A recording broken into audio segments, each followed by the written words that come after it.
Les affaires publiques n'ont plus de secret pour lui. Les vrais enjeux. Les vraies questions. Qu'est-ce qui s'est passé? Moi, je pense que c'est banal parce qu'on a confondu des affaires qui ne devraient être jamais confondues. Surtout, l'idée de se préoccuper de ce qui est fait et bien fait. Stéphane Bureau. Bonjour Stéphane. Salut Mario. Pendant qu'on parle beaucoup de ce que les États-Unis ont comme rapport avec nous, le Canada ou le reste du monde, il y a des affaires internes et notamment, il y avait cette crainte d'une espèce de blocage budgétaire là, qui s'est produit à quelques reprises dans l'histoire des États-Unis. Les choses ont bougé? Les choses ont bougé, c'est important parce que on parle d'une possible récession, de ce que les marchés sont en panique et vont plutôt vers le bas que vers le haut.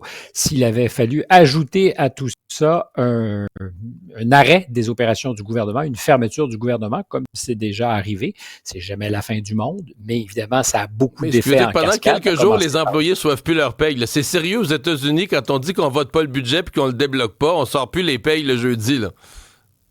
Oui, et en fait, c'est même pas sur le budget qu'on s'entend pas, parce que là, c'est la capacité à juste faire en sorte que la machine tourne, parce que le budget, on s'est pas encore entendu là-dessus, c'est fondamental, c'est l'acte créateur de tout ce qui va se passer au cours des mois qui vont suivre, parce que sans budget, tu connais pas les directions de l'État, et on n'en est même pas là, on est simplement à dire, il faut qu'on autorise débloquer les crédits. Les dépenses courantes. Exactement. Et je le traduis dans notre langage au Québec ou au Canada, là.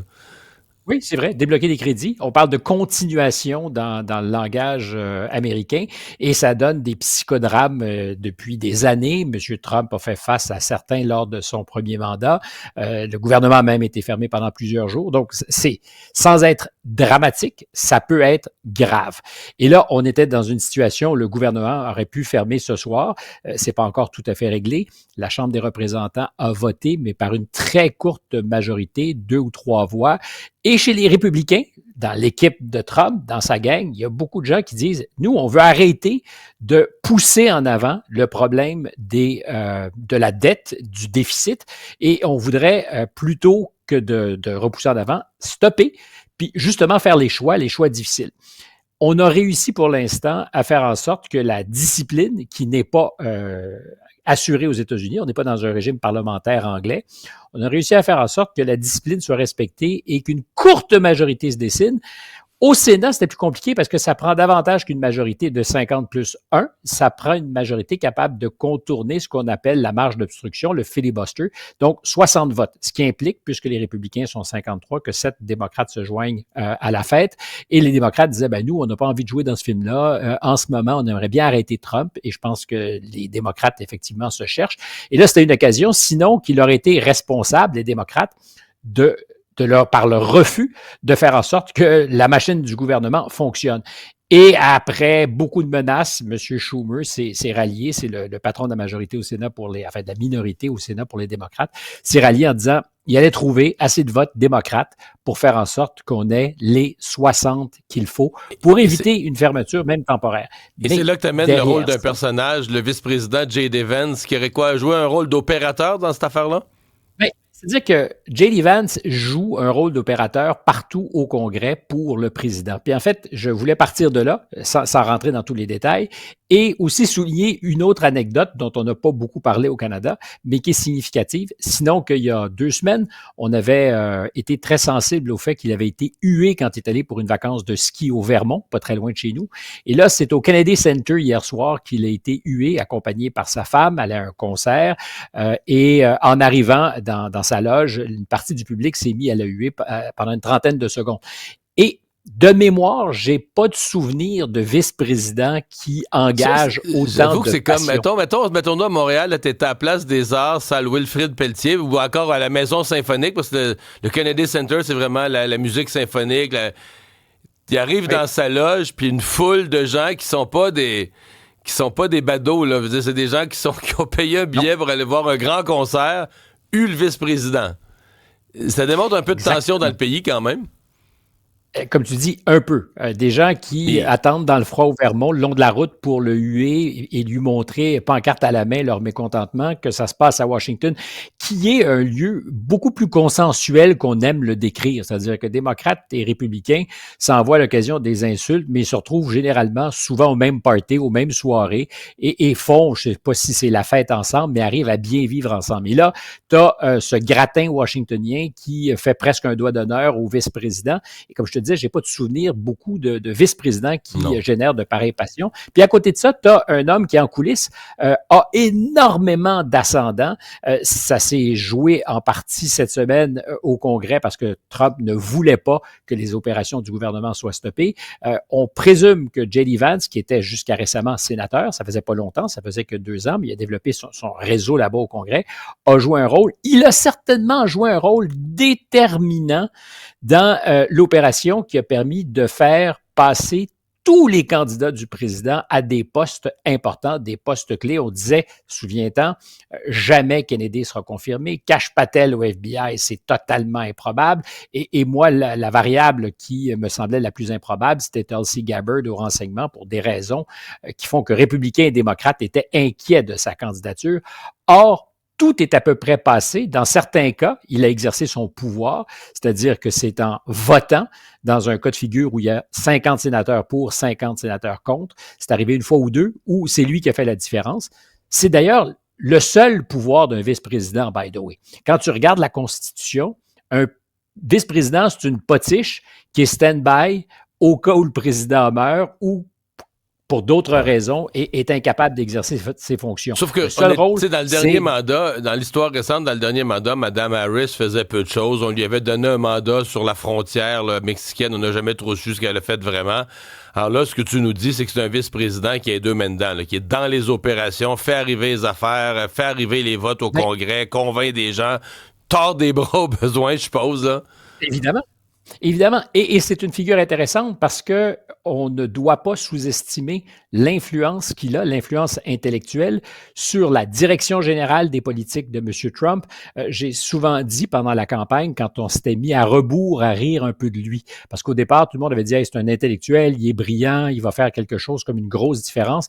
Puis au fil de la campagne, comme il n'a pas été nécessairement l'orateur le plus flamboyant, on s'est tous mis à dire finalement, il est peut-être pas si influent, il sera peut-être pas le facteur différentiel. Or, je pense qu'il l'a été souvent parce qu'il articulait mieux que le président les instincts politiques de celui-ci. T'sais, Trump, souvent, a des flashs, a des idées, qu'on les aime ou pas, ça n'a pas d'importance, mais Vance, systématiquement, a réussi à rendre ça cohérent et à vendre la salade partout sur le sentier de la campagne électorale, et c'est un peu l'arc intellectuel autour duquel se construit cette présidence. Fait qu'on ne peut pas parler juste d'une présidence Trump, je pense que c'est vraiment une présidence Trump-Vance, avec nécessairement le souci de voir si en 2028, et bien avant, il ne sera pas le dauphin qui pourrait prolonger cette révolution, qui n'est pas une révolution républicaine, mais qui est une révolution MAGA. Ouais.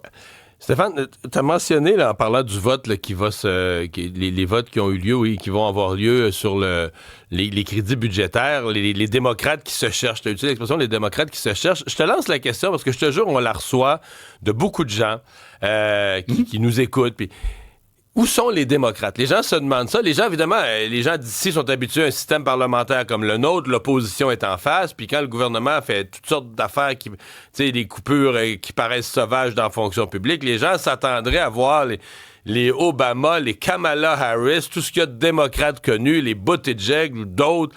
Les gens s'attendraient à les voir faire des sorties musclées, des conférences de presse, dénoncer Trump. Il y a une impression, vue d'ici, que les démocrates sont morts. Là. On comprend qu'ils ont perdu l'élection puis ils en sont sortis un peu KO, là, comme un boxeur sonné là, qui se tient après un câble. Mais là, les gens comprennent pas qu'au fil des mois qui passent, qu'il n'y a pas un leadership démocrate qui se relève puis qui participe à l'opposition à Donald Trump. C'était mon deuxième choix de chronique ce matin, parler de l'absence des démocrates. Ça fait 2 semaines, 3 semaines. Tu sais, tu peux accepter que pendant 2, 3 semaines, 1 mois après l'investiture d'un nouveau président, tu tiens tranquille, tu donnes une chance, il y a une certaine élégance. M. Trump n'a pas nécessairement, lui, ces élégances-là, mais historiquement, traditionnellement. Il pose tellement de gestes controversés, Trump, comment... je te jure, nos auditeurs se posent la question nombreux. Où sont les démocrates? Mais c'est une vraie bonne question. Et le premier test de la capacité des démocrates à se mettre en travers de la route, c'était justement ce bill, cette loi sur la continuation des opérations, pardonne l'anglicisme ou le mauvais français, continuation en anglais, pour permettre de payer les opérations.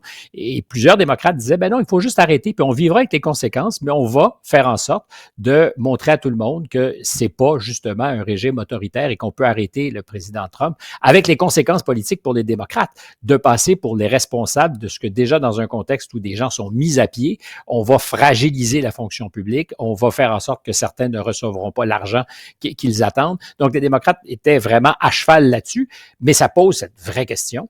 Où sont-ils? Que font-ils? Où est le leadership?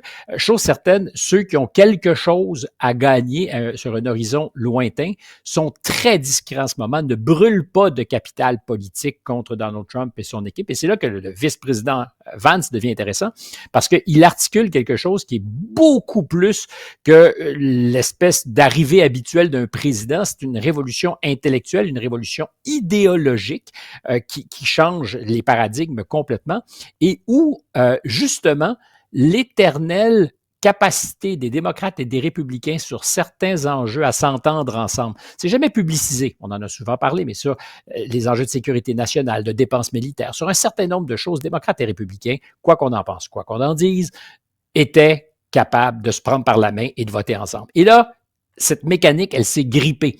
Et les démocrates cherchent évidemment à leur nord, cherchent surtout à se positionner sur l'horizon des midterms, des élections de mi-mandat, dans maintenant 19 mois, avec une campagne qui va commencer dans les prochaines semaines et mois, parce que s'il y a un espoir pour les démocrates, c'est de reprendre la Chambre, pas le Sénat, mais certainement la Chambre, où c'est serré, puis les élections présidentielles, avec, par exemple, un Gavin Newsom, gouverneur de la Californie, qui, en plus d'être le beau genre qu'il est depuis toujours, parce que il est l'image parfaite, l'image quintessentielle du candidat présidentiel, il y a tout le look, mais est en train de redessiner aussi sa posture politique.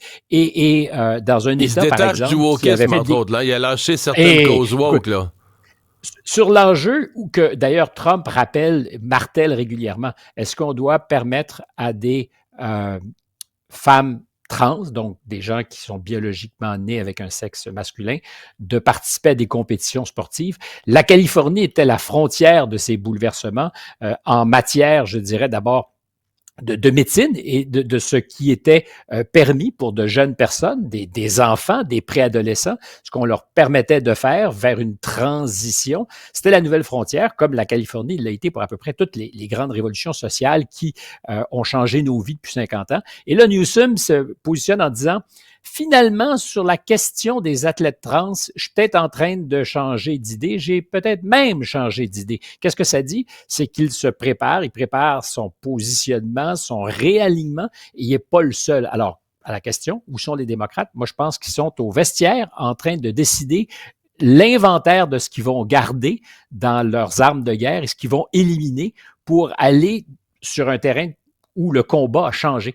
Et la vraie question, c'est comment se fait-il pendant des mois, sinon des années, où il pensait être en avance et tirer un avantage concurrentiel aux élections, en avance sur les enjeux, comment se fait-il qu'il n'ait pas compris qu'il y avait un vaste mouvement de ressac qui se préparait et dont il paie aujourd'hui le prix cash, y compris les Américains et leurs électeurs qui ne les trouvent pas pour défendre leurs intérêts, parce que pour l'instant, ils sont très silencieux. Merci Stéphane, bonne fin de semaine.